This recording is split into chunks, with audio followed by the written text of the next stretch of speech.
to do something a little different today. I've spent the last couple of videos walking you through my framework for clarity times connection equals commitment, showing you what it looks like in practice with managers and teams and organizations. Today, I just want to step back from the framework a little bit and just talk about what I see in organizations that I get a chance to work with, what's working, what's not working, and what I've learned from being in the room with leaders and teams.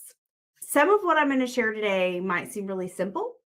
Some of it might surprise you a little bit. And a few of these took me longer to figure out. But yeah, that's the conversation today. The first thing I want to talk to you a little bit about is the idea that the leader is always the most important variable.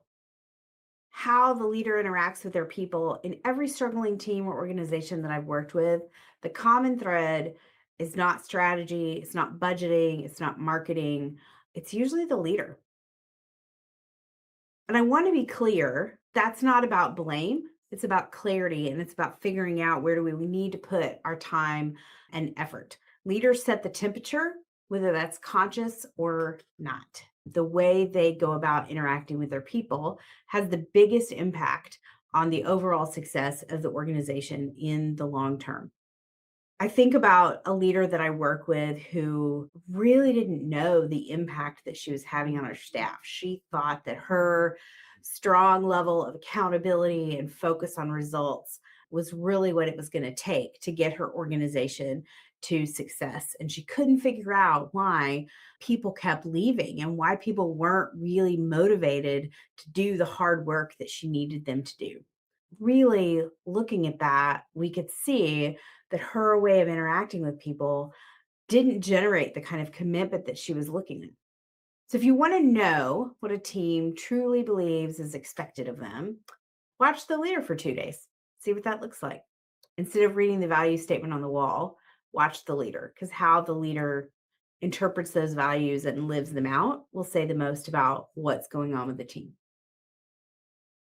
The second thing, and this is going to reverse that just a little bit, is that most people problems are actually systems problems.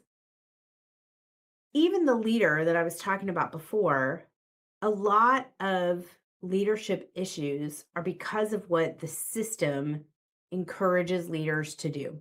We are often too quick to label people as the problem. And one of the things I see happen a lot in organizations, because Gallup has a whole book called It's the Manager, and we talk a lot about how the manager is the biggest variable when it comes to employee engagement. And that is absolutely true. What happens is in a lot of organizations is then in organizations push the responsibility for engagement down to the manager. Like it's the manager, so you're the problem, so you got to fix this. In my experience, that's usually not the case. Most underperformance traces back to failure of structure, clarity, and development. Most middle managers, they are the biggest variable in employee engagement, but they are set up for success or failure by the larger organization. So if your organization is concerned about how your middle managers are leading, you need to be paying attention to what sort of development you're giving them, how you're training them, as well as what structure and clarity you're providing to them, what sort of connection you're providing to them. I watched a leader not long ago who was about to let somebody go. They were about to let a manager go that they thought just wasn't going to get it, wasn't happening. And when they stopped to examine the system around the person, when they asked some questions of that manager with curiosity, they discovered that there were a few things they could change before they let that manager go. And they managed to change the structure around the manager, the kind of support the manager had. And that changed the game for the rest of the team as well. So I think that's a paying attention to the fact that most people problems are system problems is a key thing I've learned over the years. The third thing that I've learned over the years, and there's four of these that I wrote down to talk to you about today.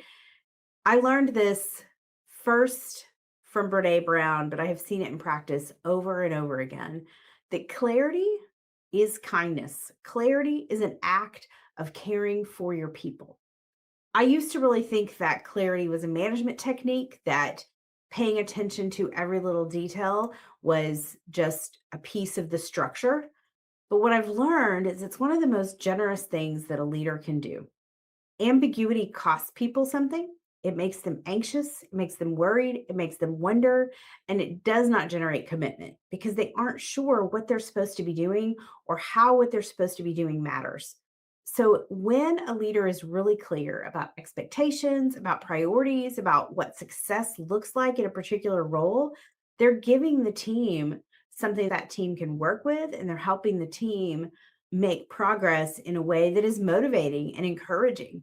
So clarity isn't about control, it's about respect. It says, I think enough about you to tell you exactly what I need and exactly what success looks like in your role.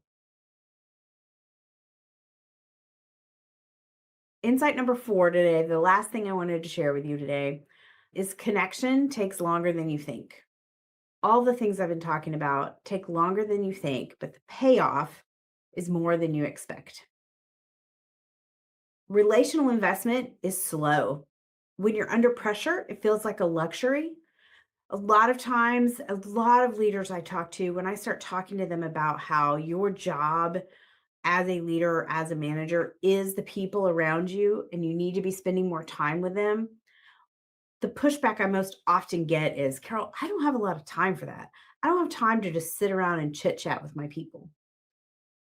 And what I'd like to challenge you to think about today is you don't have time not to.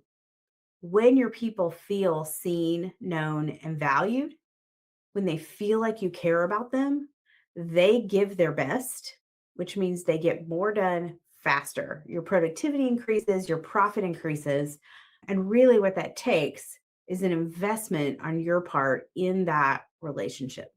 Leaders who invest in genuine connection with their teams long before a crisis hits have a resource that is simply not available to leaders who have skipped it. They have this resource of this connection with their team that will serve them when everything goes haywire, when things are falling apart.